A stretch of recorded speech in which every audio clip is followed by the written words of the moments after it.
Hey, this is Trey Alexander with Fandango.com. It's day 2 of the South by Southwest Film Festival, and we're hanging out with Josh Lucas, the star of the new movie, A Year in Mooring. Now, for people that are getting ready to go see this film, the title kind of gives us some ideas of the elements that are involved, right?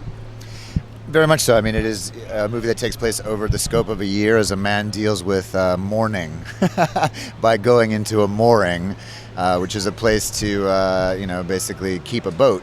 Very, very, very beautifully shot, lonely story. Yeah. Now, did you guys shoot? You shot in Traverse City, Michigan. Did you shoot throughout the whole year? Because I know it covers a lot of time.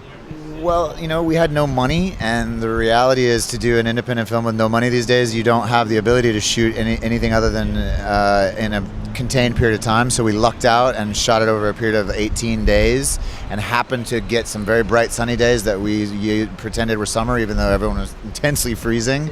And then days where we got hit by a massive blizzard, which is very common in that area, but not at this time. And it actually happened to be one of the biggest blizzards they've ever had. It actually shut down the airport, which has never happened before. So we just tried to use everything that was going on and filmed almost 24 hours a day if we could. Now, you've been in a lot of big films. Why this film? What was it about this small little film that drew you to it? I really must say, and not to be elitist at all, but I do really love European cinema, and I've always had an inkling towards that. And there are times where you go do the big movies because they can allow you to do these movies, and hopefully because people saw a big movie, they might check out one of these little small movies if they like your work. And so when I read this script, I was like, I've never read anything like it. I know everyone always says that, but there's no dialogue in this movie. So it's very rare and hard when you look at a movie and think, wow, I have to tell the story of a man's life over a year with no dialogue, with saying nothing, just through watching the experience of who he is. And we had to make it so that hopefully it's not indulgent, hopefully that it's an experience that becomes unique cinematically. And that a lot came down to the director of photography particularly, who's trying to capture that magical light that's there in Traverse City, and my brother, who's the editor on the movie, and it becomes a real family experience. Okay, all right, that's cool. What about like the citizens of Traverse City? I mean, it's got to be unique to them to have a film crew come and shoot within their area. How did the community embrace you guys? I mean, I hope so. I hope that we get to go back and take this movie to the Traverse City has a little lovely film festival in and of itself. Interesting people live there, like Michael Moore and Tim Allen, but it's a small, gorgeous, gorgeous place. So I really hope that we get to go back there and show people this movie, because it really, I think, captures some of the incredible beauty of that part of the world. The production team that was in the cinema or the camera side said they felt like they had found, again, Scandinavia, like Finland in the winter, and that light is unlike any place on Earth. Michigan is such a unique place because it does have those elements, the big cities, and then you've got these smaller communities, and especially the ones that are on the lake. The one thing that I thought about when I realized it was shot in Traverse City was, the state of Michigan is really going through some economic turmoil. Did you guys see that a little bit when you were there? This was my second movie back-to-back in Michigan. The first one, obviously, we shot in Detroit, and so I really saw the scope of the whole state.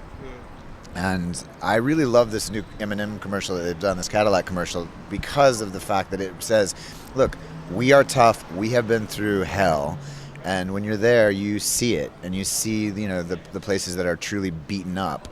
And yet the spirit of that state is strong, to say the least, and that most of our crew is obviously people who lived there and loved being there. And Michigan, it's an odd city, Detroit's an odd, wonderful city, but Michigan is an odd state because it's such complex dualities of incredible beauty and incredibly rough, which is why it makes an amazing place to film.